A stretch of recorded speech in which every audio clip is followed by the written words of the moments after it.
বড় বোন হলো কিডনি পেশেন্ট। সেও মানে তার ডায়ালিসিস নিতে হয়। বিসমিল্লাহির রহমানির রহিম।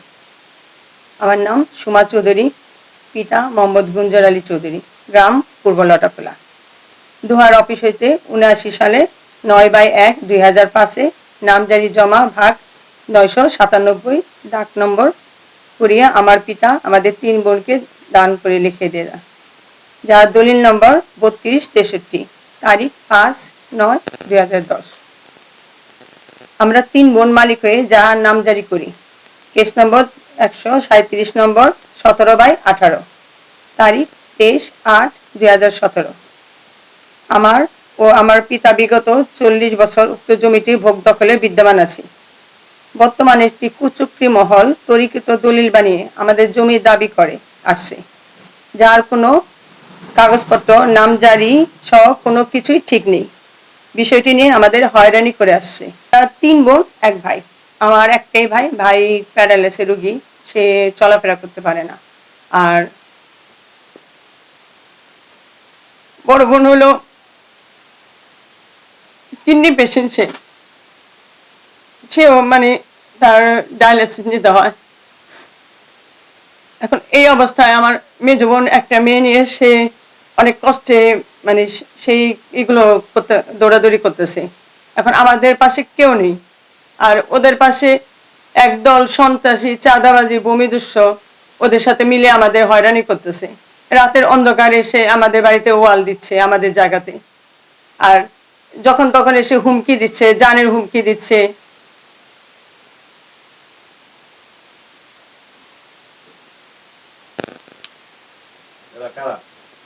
এরা হলো তোপাজ্জল, জাহাঙ্গীর খন্দকার। অবশ্য এদেরকে আমি অনেক আগে থেকে চিনি, অনেক আগে মানে গত বছর আমার একটা জমি বিক্রি করার জন্য ওদের মাধ্যমে ব্যাপারটা একটু ঝামেলা হয়ে গেছিল। মানে ওরা আমাকে এমনভাবে প্যাচ দিয়েছিল যাতে ওদেরকে চাঁদা না দিলে আমি আমার জমির পুরো টাকা পেতাম না। তখন ওরা আমার কাছে 1.5 লাখ টাকা দাবি করে। ওরা ব্র্যাক ব্যাংকে বসে জুলাই মাসে 16 তারিখ বা 18 তারিখ এরকম হবে, একদম ব্যাংকে বসে ম্যানেজারের সামনে আমার হাজবেন্ড, মনু ডাক্তার ছিল, সবার সামনে আরো একজন ছিল ওদেরই দলের লোক, এখন নাম বলবো না, যখন সময় হবে বলবো। তো 1.5 লাখ টাকা আমার কাছ থেকে নেয়। নেওয়ার পরে সব ঠিকঠাকই ছিল। তারপর ইদানিং আবার শুরু করছে আরো 10 লাখ টাকার দাবি। যখন আমি দেওয়ার জন্য অস্বীকার করি, তখন সে আমাদের অপোজিট যে পক্ষ, এদের সাথে হাত মিলিয়ে নকল দলিল করে তারপরে বিভিন্ন ভাবে আমাদের হুমকি দিয়ে যাচ্ছে আমাদেরকে। আমি বাড়িতে ঠিক মতো থাকতে পারছি না। এমনকি আমি ভোট দিতেও ঢাকায় যেতে পারিনি। আমাকে হুমকি দিয়ে গেছে যে ভোটের পরে সে আমাকে দেখে নেবে। ব্যাপারটা আমি জনাব আশফাক স্যারকে আমি জানানোর পরে সে সাইনবোর্ডটা নামানোর ব্যবস্থা করে দেয়। স্যারকে আমার পক্ষ থেকে ধন্যবাদ যে আমার জন্য সে এটা করছে। কিন্তু এরপরও না, তারা থামেনি। তারা রেগুলার বাড়িতে যাচ্ছে, হুমকি দিচ্ছে, দলবল হুন্ডা নিয়ে লোক যাচ্ছে। এই অবস্থায় আমাদের বেঁচে থাকা এটা এখন ভয়ের ব্যাপার হয়ে গেছে। আর এলাকার লোক কেউ এসে সাক্ষী দিচ্ছে না ওদের ভয়ে, সবাই জানের মায়া আছে। আর ওরা এত ভয়ঙ্কর, ওরা ওরা দলবল নিয়ে চলাফেরা করে।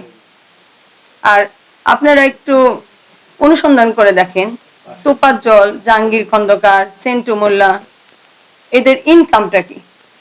এদের মূল ইনকাম চাঁদাবাজি, ভূমিদস্যু। আর সবচেয়ে বড় কথা, দেলোয়ার মাঝির লোক জিয়া তালুকদার, সেন্টু মোল্লা, এদেরকে শেল্টার দিচ্ছে এই যে সব বিএনপির নেতা তোপাজ্জল, জাহাঙ্গীর খন্দকার।